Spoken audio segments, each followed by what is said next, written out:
Just to give you a visual reference, these are the tools that I use to pull the subframe bushings. So it's definitely a lot simpler. This is the all-star tool here. If you can find one for cheap, this worked really well for both the trailing arm bushings and the subframe bushing. This carriage bolt is nice because it has a rounded head. And that's because when you're on top of the subframe, when you're on top of the bushing, it's kind of hard to get this in line with this. So it would kind of come in at an angle, but because this is rounded, there's a cup in there. It's nice to be able to kind of still push down even those at a slight angle. And then with these washers, at the very top, you're going to want bigger holes so it goes over this kind of square thing, because the 3/8, I don't know what size that is. The smaller one is going to get stuck there, so we wouldn't go all the way to the top. So get a couple of the bigger hole ones just to fill up to cover that up, and then you're going to want some of the bigger ones. This one's a bit thicker than this one. These two are the same size, but you want a washer big enough to kind of get the bulk of the subframe bushing, but not too big, or else you're going to get caught up on the dimple that's in the subframe. So this is a nice way to push that out. So this also, you definitely don't need one this long, because when this goes in, all you really need is just this kind of rounded part. You don't need all that sticking out. The first one I did use the pulling method with this whole thing, but after working with this tool right here, I found out on the right side I was able to push it out with just this tool. I did put this in just for this rounded head part. Just get like a short one. You could probably get like a 2-inch one, maybe a 3-inch, and then so you can get some space for all these washers. And then I used a pry bar and this wrench to kind of wedge into those two little channels to the side. That's what these two will grab onto. And because this isn't long enough, it wouldn't be able to reach down to the bottom of the subframe. So that's where the channels that are kind of the way it's made, that's where you wedge this pry bar, and I wedge this wrench in and on this end, and that's what it grabs onto here, because it wouldn't be able to reach all the way to the bottom. So the channels right in the middle is perfect, and that gives you enough space for this to basically drive the whole bushing out to the bottom. So this tool, awesome, and it's cheap. It's relatively cheap. You don't have to build a tool. You definitely, you still have to go to Home Depot and get this, but I went to the plumbing store and I tried to get one of those plumbing caps. They drilled a hole to the cap, and then the 3-inch piping or the nipple. I couldn't even find the piping, so I tried to piece this together. I found this, and I figured I can kind of screw this in here, and this just to kind of make that hole smaller. And then what I was originally going to do was kind of do this like that and pull the subframe into this cup, or the bushing into this cup. But this thing, this thing was expensive, and now I didn't even use it. Now I have this kind of sitting. If anybody wants it, let me know. That thing's heavy. But yeah, all you need really is this tool.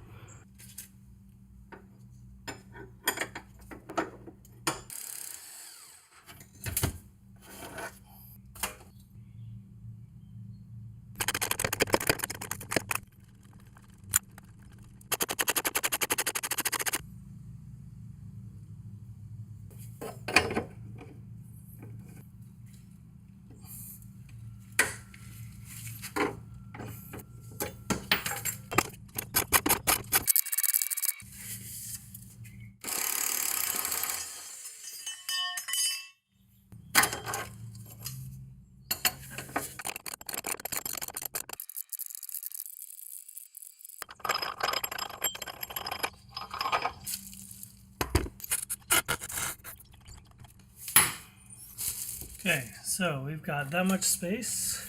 In the back, the diff is lowered just off the diff ear. On the right side, the bushing is giving a little bit of a play.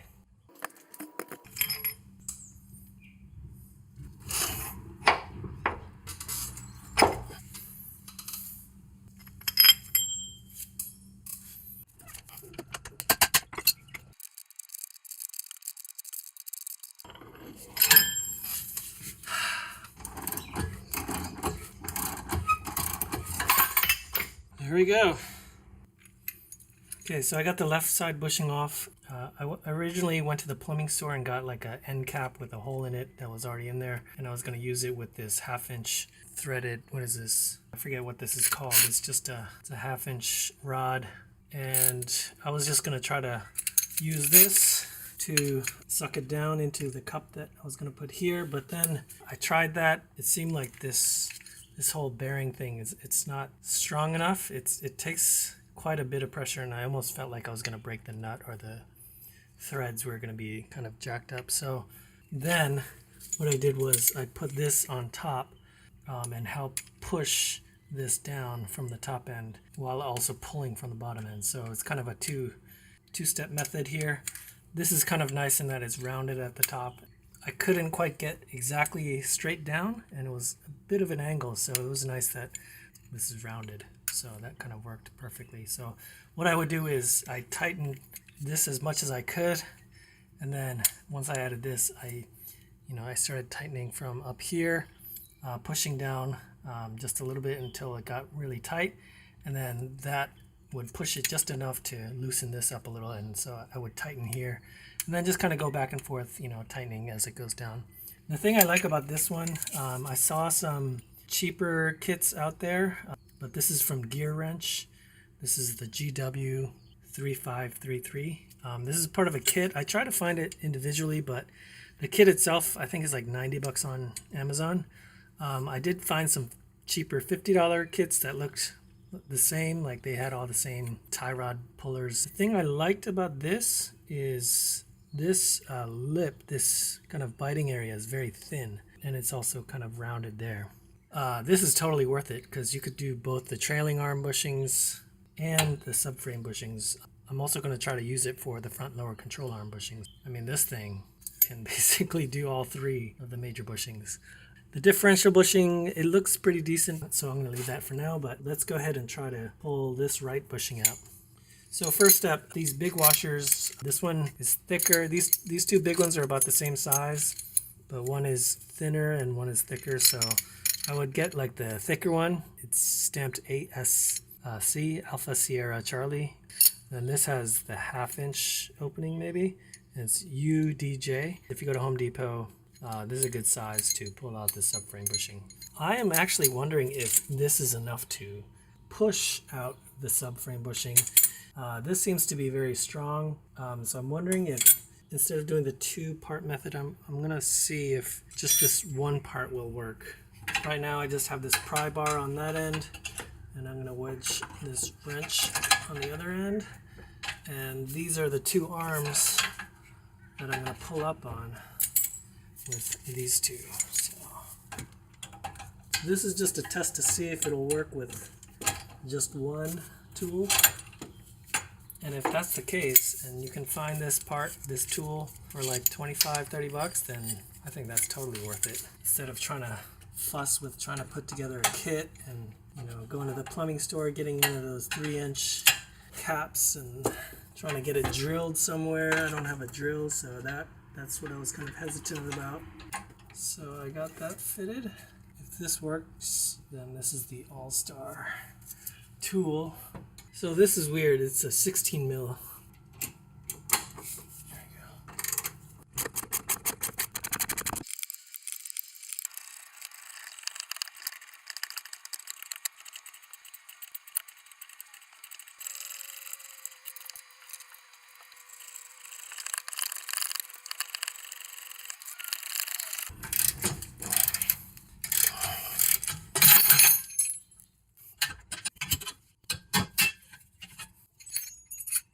So yeah, I did loosen it up and kind of reposition it. I think that helps with some of the tension with this rubber. As it gets compressed, it starts to squeeze out, so I think it helps to loosen it up and redo it and re-straighten up the top. That works pretty nicely. No burning, save the environment. Yeah, this bushing doesn't look too bad. I got a little crack there, but doesn't seem that bad. But that worked out nicely. All right, so 2 subframe bushings are out, and so are the trailing arm bushings. Next up, I'm going to clean up all the bolts and just kind of clean up this area. Put a little bit of grease there so I can so it protects it from rust. And then the other thing I gotta do is this inner boot is torn. This one seems okay, so I'm just gonna kind of leave that. So instead of getting whole new axles, I'm just gonna replace the boot, which is cheap enough. After that, I'm gonna install the bushings and then put it all back in. I will say it's definitely easier to manage the subframe, just kind of going back and forth on the jack with the trailing arms off, because man, just lifting this up by itself, this is pretty heavy. So 2 of these on the subframe, I can imagine it would get a little unwieldy trying to balance it on the jack. So if you're in here, you might as well do the trailing arm bushings. So in that case, definitely remove the trailing arms. Also, the way I did it, I didn't disconnect the brake lines, so that's still good. E-cables, I was trying to take it out, but it doesn't seem to be pulling out from the channel, the tubes. I did disconnect it inside from the handle, but it just doesn't pull out from this end. So that's when I decided I'm just gonna lower it, kind of twist it so it doesn't, there's plenty of slack here. If you do it this way, that means you don't have to loosen up the bolts inside. You don't even have to mess with it. So you don't have to remove the sway bar. You don't have to remove the drive line, the drive shaft from the diff. I think this method is probably the easiest in terms of not having to disconnect or make custom tools or what have you. So this seems to be a very non-destructive way of doing this whole job. So, all right. So the next step is just to clean everything up, clean up all the bolts, get it ready to install everything back in.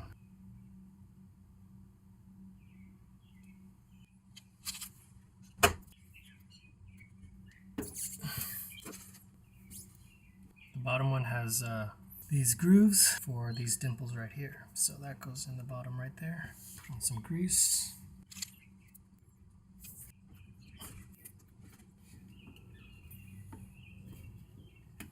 These are Ireland Engineering. I got these a few years ago and I never got around to installing it. So if I were to go now, I might get Powerflex. These came with new top hats.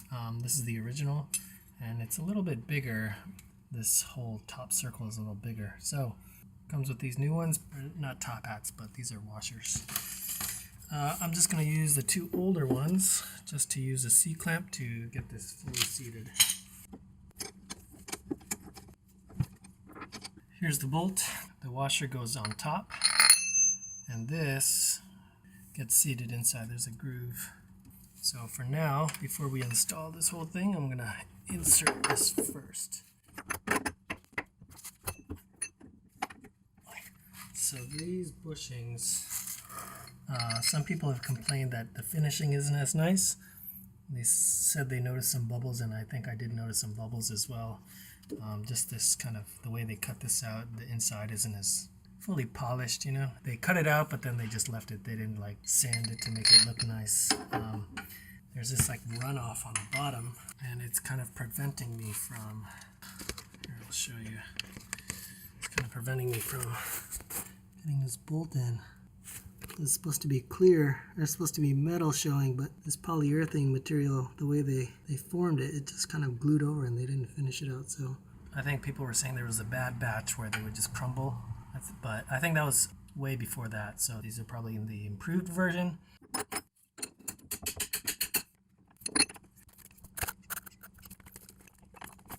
And I will say this is a lot easier to maneuver the whole subframe without the trailing arms attached. These trailing arms with the whole disc brakes and everything, and the hub and all of that, those are heavy. So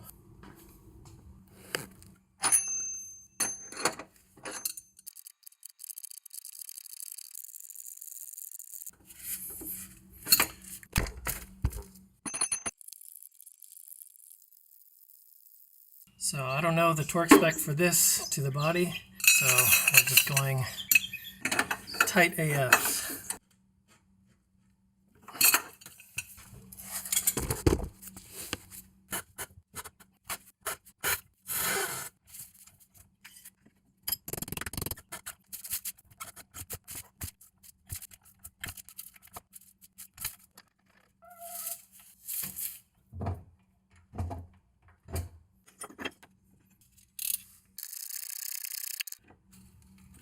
.22 mil at 107 foot-pounds.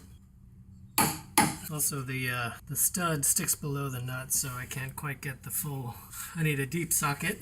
Otherwise, you just kind of put it on the end and do it. Don't know the torque specs for the hex nuts here for this bottom plate. I'm just gonna do finger tight or tight enough.